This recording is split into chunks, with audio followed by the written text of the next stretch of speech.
So this here wants me to put the following fractions in ascending order. Okay, if that's lowest to highest. Okay, so let's have a look at B. Okay, so with B, I have 5 over 9, I have 1 over 3, and I have 2 over 9. Now to be able to do this, right, I need a common denominator. Okay, right, to be able to determine if they're equivalent or not. So in terms of this, I'm going to write my common denominator here that I want to try to find, or my lowest common denominator, okay, in this instance is 9. Okay, so what can I get all of these to be able to divide into that's the lowest out of a lot of them? So I have a lowest common denominator of 9 is what I want to actually try to achieve through here. So I leave that as 5 over 9. I want to write this over 9, so to go from here to here I've multiplied by 3, so to go from here to here I also multiply by 3, so that's 3 over 9. Okay. I then have this next one which I leave as 2 over 9, and so now because they're all over the same common denominator I can see what order they should be in. Okay, so lowest is 2 over 9, I then have 3 over 9, and then 5 over 9, which is my highest. Okay, so that's how I can do that. Okay, so what I want to do between the top and the bottom is I want to find equivalent fractions, okay, which means a common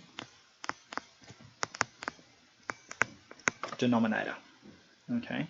So let's just have a quick look here now at D. Okay, so with D, I have 5 on 6, 3 on 5, and 2 on 3. Now I need a common denominator that all of these work for.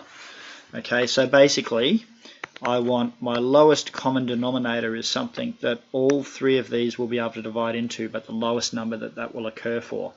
So what actually will happen here is, well, 3 can go into 6, but it can't go into 5, so that won't work. So I need something that 5 and 6 will divide into, but 3 will also divide into. And what that will be will most likely be 30 as my lowest common denominator. Okay, because what happens is 6 can divide into 30, 5 can divide into 30, and 3 can also divide into 30. Okay, so what I want to do is I want to write these as, so this needs to be over 30, and this one needs to be over 30, and this one needs to be over 30.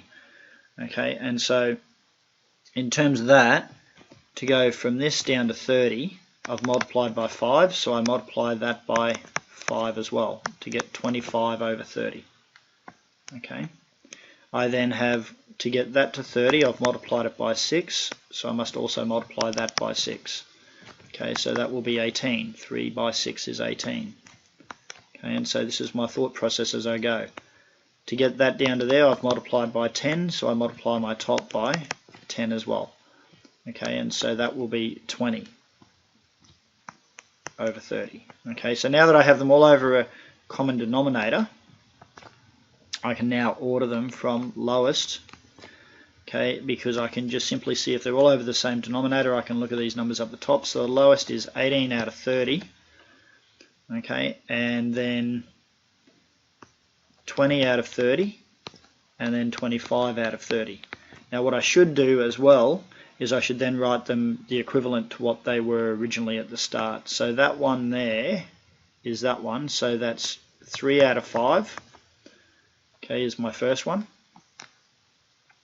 I then have 20 out of 30, so that's 2/3. Okay. And then I also then have this one here, which is 5 out of 6. Okay, and I should do that with my B as well that I worked on. Okay, so basically I have this one first, right? So 2 out of 9. Okay, then I need this one, right? So then it would be 1/3, and then I look at this one here, right, which is 5 out of 9. Okay, so I should really write them in terms of how I started with the fractions.